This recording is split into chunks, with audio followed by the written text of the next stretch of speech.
Okay, music fans, welcome back to the Real Music Observer, where, of course, we observe real music in real time for real people just like you right there and me right here. Either you're going to blow up your YouTube or your TV watching this. You're going to start throwing things at me, and I get it. I get it. When I do a video like I'm about to do, heads explode because I don't have, I'm just going to tell you, this video, there is no confirmed information in this video. I'm going to say that right off the top. What I'm going to tell you is a theory given to me by some fans of my page and huge fans of Journey in particular, the band. Now, if you wonder why I do so many videos about Journey and Steve Perry, it's because people are interested in the topics. I've had people tell me, you're just obsessed with this band. Then I've had other people tell me, please keep doing videos about Steve Perry and Journey. So you can't make everybody happy. Bottom line is I've got to do what I think is interesting. Otherwise, you're not going to tune in and watch the videos. So this video is going to talk about something that I haven't ever even thought about. And it's got to do with Steve Perry. Steve Perry was away for quite some time from the music scene. He had that hip issue, which, again, if you go back and watch the VH1 Behind the Music documentary, you get a good grasp of what that's all about. But even after that, even after he actually got the surgery and did what he had to do, he stayed away from the music scene. Now, people are speculating, Steve just can't sing the way he used to. I've got, followers and fans that tell me, look, Steve at 50% is better than their current singer at 100%. Steve's not going to have that kind of energy to run around the stage and do stuff like he used to do. And people really don't care. They love Steve Perry so much that they'll take Steve at any percent over the current guy. So, and if you disagree with that, that's fine. But someone posited the theory that Steve Perry may have undergone some kind of vocal cord procedure or surgery. That's the bombshell in this video. Now, again, do I know this for sure? Absolutely not. I am putting it out there. In fact, the reason I'm doing this video is maybe people who actually know the situation might come forward and say, you're crazy, or you're spot on, or yeah, but nobody is supposed to know, nobody's supposed to talk about it.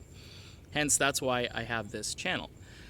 Now, someone sent me some photos of Steve Perry, recent photos where, his neck is kind of like this. And, I've got them.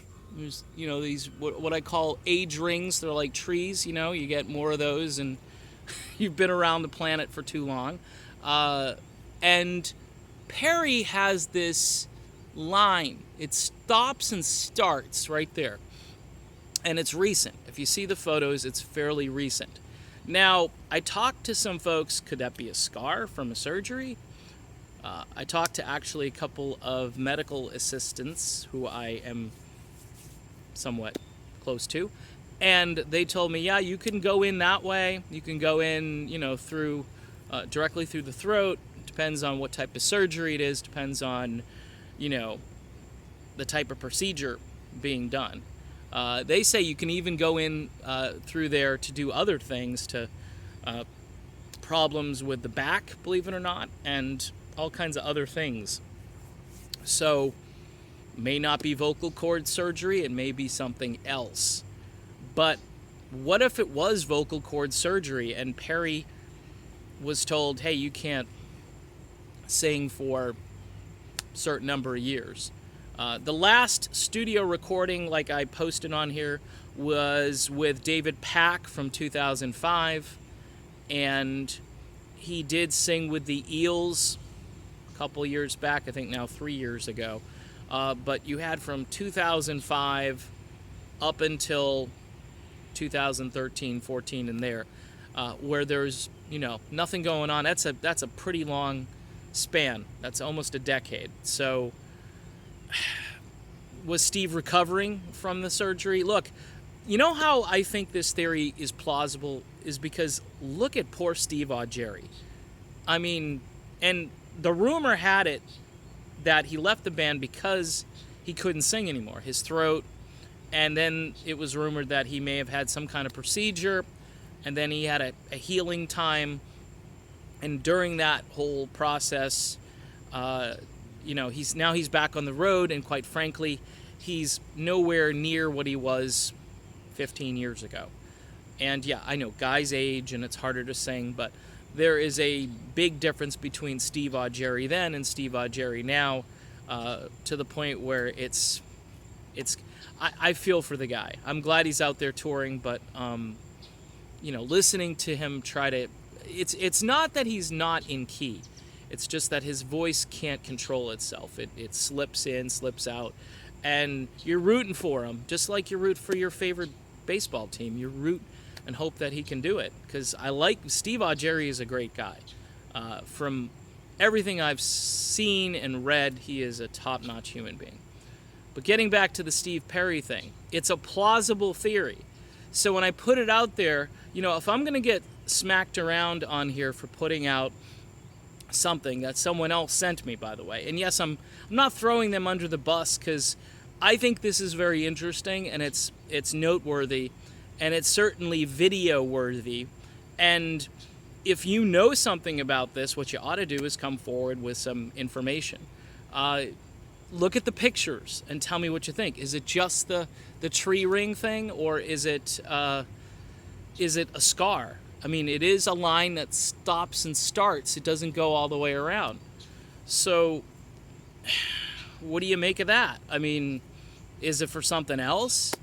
But look, I'm hoping Steve's fully recovered. I think it would be interesting if he came forward and talked about it. I think a lot of fans would be empathetic to him. The people wouldn't be like, oh, I mean, Elton John did this surgery, or did a surgery a long time ago, because he didn't like the way his voice sounded.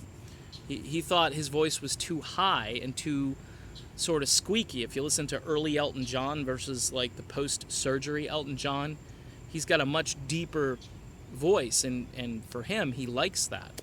But I know he had surgery. He told everybody he had surgery, and so there it is. It's out there now. Oh no.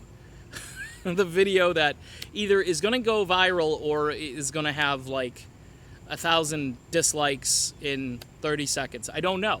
All I can tell you is that it's a theory. It was sent to me by somebody on Twitter. Not going to mention who they are. I'm just going to tell you that it's interesting, it's plausible, and now let the games begin. I'm Dave. This is the Real Music Observer, and yes, we'll observe real music again today, real soon. Talk to you then.